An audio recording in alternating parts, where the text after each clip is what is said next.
تیاریاں کیوں اور کیسے، بہت مشکل ٹاپک ہے، اس پر ان سے گزارش کروں گا کہ وہ یہاں آئے اور ہماری رہنمائی فرمائے۔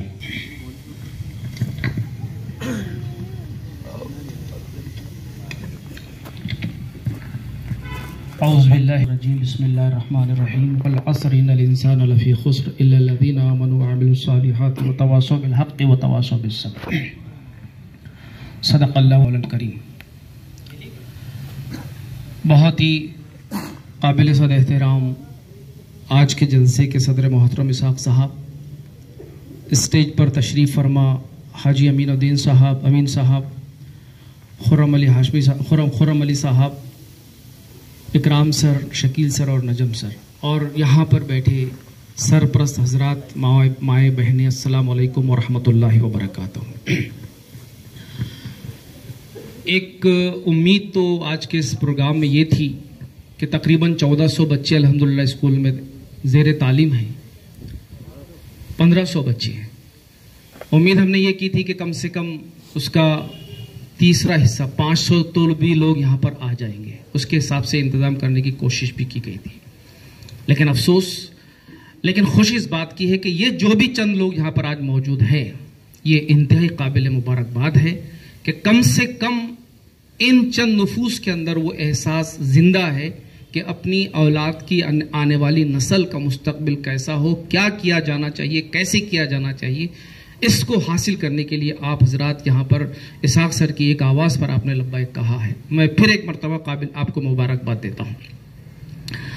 حضرات گرامی، میں 15-20 منٹ آپ حضرات کے سامنے ہوں، اس کے بعد میں انشاءاللہ انتہائی ایک اہم تقریر آپ سننے والے ہیں، اور میں چاہتا ہوں کہ ہم صرف ایک ہی طرف سے میں ہی بولتا نہ رہوں، بلکہ ہم آپس میں ایک دوسرے کے ساتھ میں گفتگو کریں۔ اب چونکہ ایک معلم ہوں، ٹیچر ہوں، سوال کرنی میری عادت ہے، اور ہم کو سکھایا بھی جاتا ہے کہ جب آپ سوال کریں گے، اللہ کے رسول کا طریقہ بھی دیکھیے آپ کیا تھا۔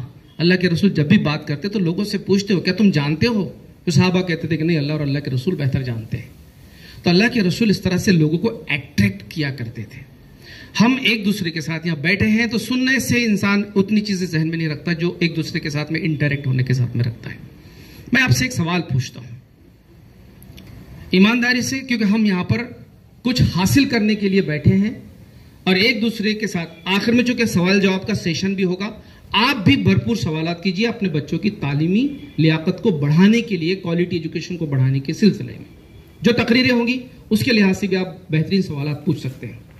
میرا پہلا یہ سوال ہے کہ وہ لوگ ہاتھ اٹھائیں جن کے پاس موبائل ہے، بلا تکلف، ماشاءاللہ سبھی کے پاس الحمدللہ آج کی اس پوزیشن میں موبائل ہے۔ اب دوسرا سوال میں پوچھ رہا ہوں، اس میں آپ کو ہاتھ اٹھانے کی ضرورت نہیں ہے، صرف ایمانداری سے اپنے دل ہی میں جواب اس کو دیجیے۔ دوسرا میرا یہ سوال ہے کہ آپ کے گھر میں کتنے موبائلز ہیں؟ سب؟ میں میرا بول رہا ہوں، میں جواب دے رہا ہوں میرا۔ میرے پاس موبائل ہے، میری بیوی کے پاس موبائل ہے، میرے 4 بیٹے ہیں، چاروں کے پاس موبائل ہے۔ اس طرح سے کل ملا کر ہمارے پاس میرے گھر میں 6 موبائلز ہیں۔ ایسا ہی کچھ کم زیادہ سبھی کے گھروں کا حال غالباً ہوگا۔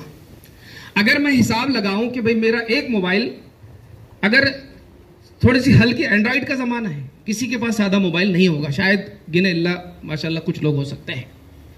میں اگر یہ سوال پوچھوں کہ بھئی کم سے کم ہم نے ایک موبائل پر 10,000 روپے خرچ کیے ہیں، تو 60,000 روپے تو میرے پاس کے بالکل گئے ہیں۔ یہ مانتے ہیں نا آپ لوگ؟ کم سے کم میں نے 10,000 روپے ریٹ لگایا، ویسے اس سے زیادہ ہی ہے۔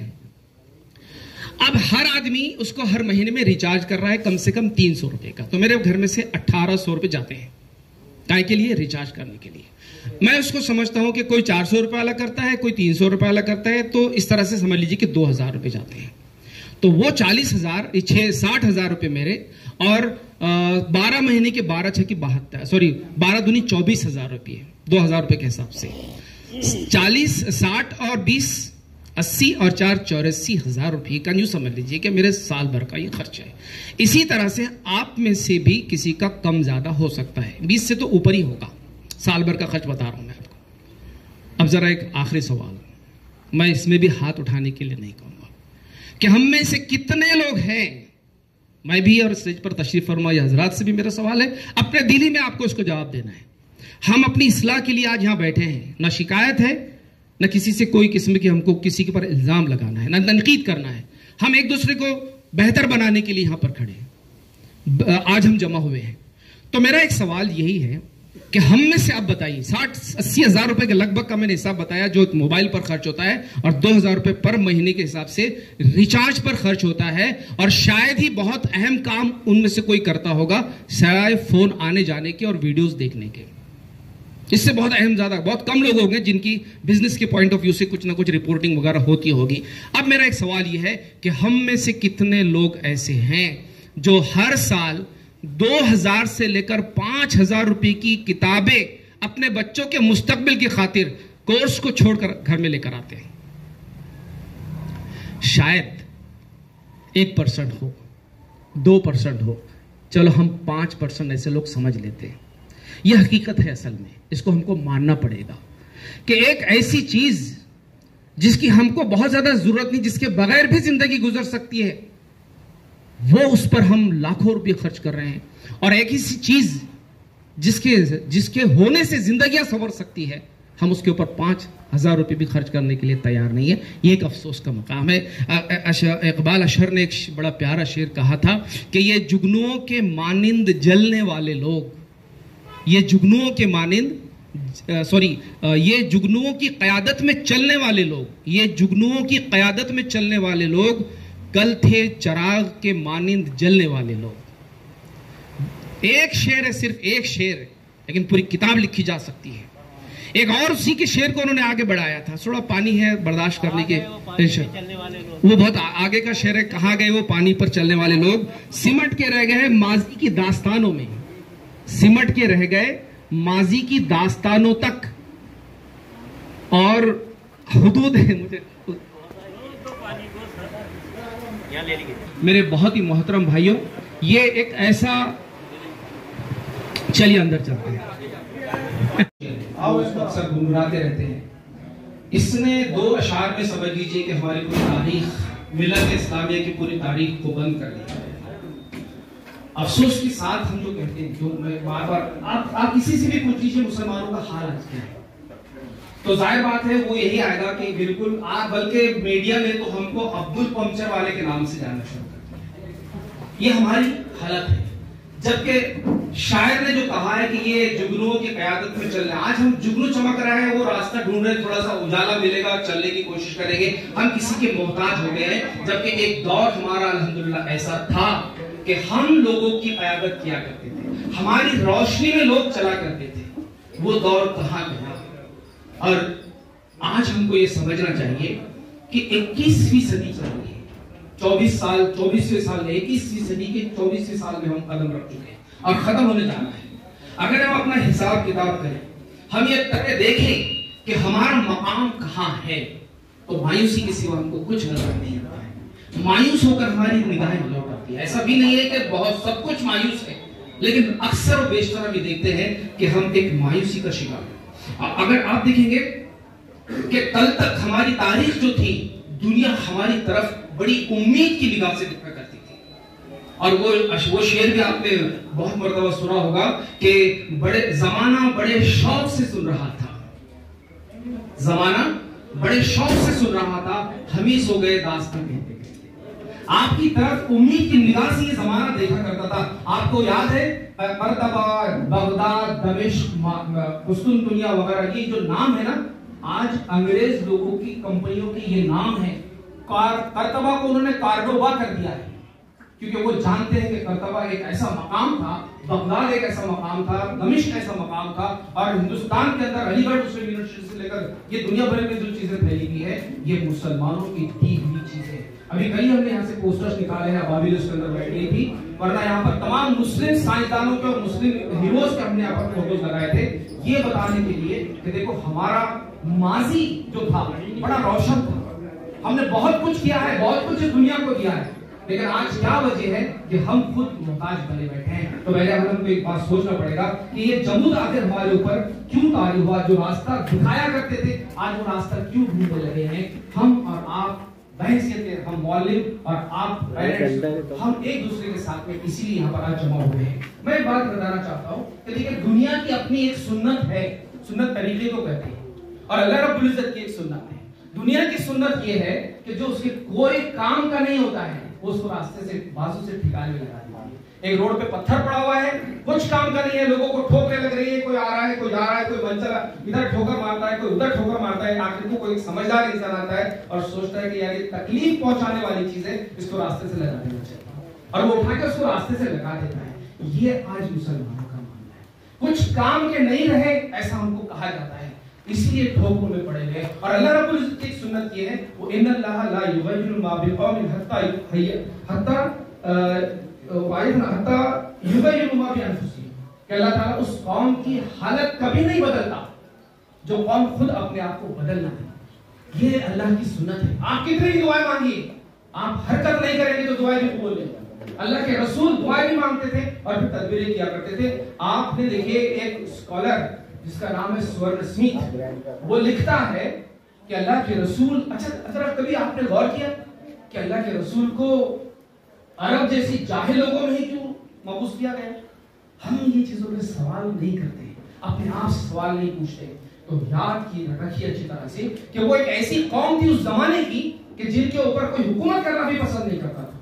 اتنے جاہل قسم کے لوگ تھے اور اللہ کے رسول وہاں مبعوث ہوتے ہیں، نبی کی حیثیت سے وہاں پر بھیجے جاتے ہیں، اور پھر دیکھتے ہیں کہ 23 سال کی مختصر سی زندگی میں ایک ایسا انقلاب آتا ہے. تو وہ سورن اسمتھ اپنی کتاب کے اندر لکھتا ہے کہ اللہ کے رسول محمد نے، پروفٹ مسلمانوں کے نبی محمد نے ہیروں کی نرسری، جویلز کی نرسری پیدا کر دی. وہ لوگ جو پتھر بھی نہیں تھے، ان کی حیثیت پتھر کی بھی نہیں تھی، ان کو کیا بنا دیا گیا؟ ان کو جوہری، ان کو ایک لاور جو گوہر بنا دیا گیا، ان کو ہیرا بنا دیا گیا. اور وہ لکھتا ہے کہ he was the most religious person in the history، کہ اللہ کے رسول پوری ہسٹری، تاریخ میں، پوری انسانی تاریخ میں سب سے کامیاب شخص تھے، دونوں لیول پر، ریلیجیس لیول پر بھی اور سماجی لیول پر بھی. میں یہاں پر یہ کہنا چاہتا ہوں کہ ہم کو سوچنا پڑے گا، آنے والی نسل کے بارے میں سوچنا پڑے گا. اپنی آنکھیں بند ہونے سے پہلے ان کی آنکھیں کھلی چھوڑ کر جانا پڑے گی کہ تمہاری تاریخ کیا تھی اور تم کو کیا کرنا ہے. میرا جو عنوان ہے آج کی مسابقہ کی امتحان کیا ہے اور ان کی تیاری ہم کیسے کر سکتے ہیں، ہمارے بچوں کو ہم کیسے تراش سکتے ہیں، اس سلسلے میں میرا آج کا عنوان ہے. تو آپ ذرا سوچئے کہ آج سے 50-25 سال پہلے، 21 صدی لگنے سے پہلے کسی نے تصور بھی نہیں کیا ہوگا کہ اتنی تیز رفتاری سے دنیا کے حالات بدل جائیں گے. آج ذرا دیکھیے نا، 2 سال پہلے موبائل کچھ اور تھا، آج آپ کے ہاتھ میں کا موبائل کچھ اور آواز دیتا ہے، اور آنے والے 4 مہینے 6 مہینے کے بعد آپ دیکھیں گے کہ ایک عظیم انقلاب اور آنے والا ہے کہ موبائل کی اس ٹیکنالوجی میں کتنی بڑی ترقی ہوئی ہے. تو دنیا ہر دن بدل رہی ہے. 21ویں صدی میں ترقی کی رفتار کیا ہوگی، مقابلے کی دنیا کون سی بلندیوں کو چھو رہی ہوگی، یہ بھی آپ کو دیکھنے کو ملے گا. آج کے حالات میں مقابلہ اتنا سخت ہے کہ آپ نے ویڈیوز دیکھے ہوں گے، 10 نوکریوں کی 10 کی جگہ نکلتی ہے اور 10,000 لوگ لائن میں کھڑے نظر آتے ہیں اور 10 کے 10 مقابلہ کر رہے ہیں، 10 سے 10 مقابلہ کر رہے ہیں، سوری 10,000 کے 10,000 لوگ مقابلے کی لائن میں لگے ہوئے. ہر فیلڈ میں مقابلہ انتہائی عروج پر پہنچ چکا ہے. اب ذرا سوچئے کہ ایسے حالات میں کون سے چیلنجز ہوں گے دنیا کے سامنے، کون سے چیلنجز ہو سکتے ہیں اور کون سے موقع ہو سکتے ہیں، ساتھ ہی ساتھ کون سی صلاحیتیں درکار ہوگی، کون سی چیزیں، صرف صلاحیتیں نہیں بلکہ ہم کو کون سی اسکلز اپنے اندر پیدا کرنا پڑیں گے. یہ آنے والے یعنی آج سے 25 سال پہلے کسی نے سوچا نہیں تھا. لیکن میں آپ کو بتا دوں کہ وہ زندہ قوم ہے دنیا میں جو جی رہی ہے. ہم جن کو گالیاں دیتے ہیں، ہم جن کا بائیکاٹ کرتے ہیں، ہم جن کے مٹ جانے کی بدعائیں کرتے ہیں، انہوں نے اس نسخے کو سمجھ لیا، انہوں نے اس کو پہچان لیا تھا، اور انہوں نے اس کو پہچاننے کے بعد اپنے آپ کو ان صلاحیتوں سے لیس کر لیا تھا. انہوں نے سمجھ لیا تھا کہ کیا ہونے والا ہے اور کیا کیا جانا چاہیے. تو بہرحال انہوں نے اپنے آپ کو اس قابل کر لیا اور ہم سمٹ کے رہ گئے ماضی کی داستان. ہم بس وہی کہ نہیں سادگی پسند رہو. بے شک اللہ کے رسول سادگی پسند تھے، ہم کو بھی سادگی پسند رہنا ہے، لیکن ہم قناعت کہاں کرتے ہیں؟ رزق میں قناعت نہیں کرتے. جبکہ اللہ کہتا ہے کہ تم کو جو دیا گیا اس پہ راضی ہو جاؤ، خوش ہو جاؤ، یہ میری مرضی ہے. حضرت علی فرماتے ہیں کہ جب میں دعا کرتا ہوں اور دعا قبول ہوتی ہے تو میں بڑا خوش ہوتا ہوں، لیکن میری دعا جب قبول نہیں ہوتی ہے تو میں زیادہ خوش ہوتا ہوں. ہے نا تعجب کی بات؟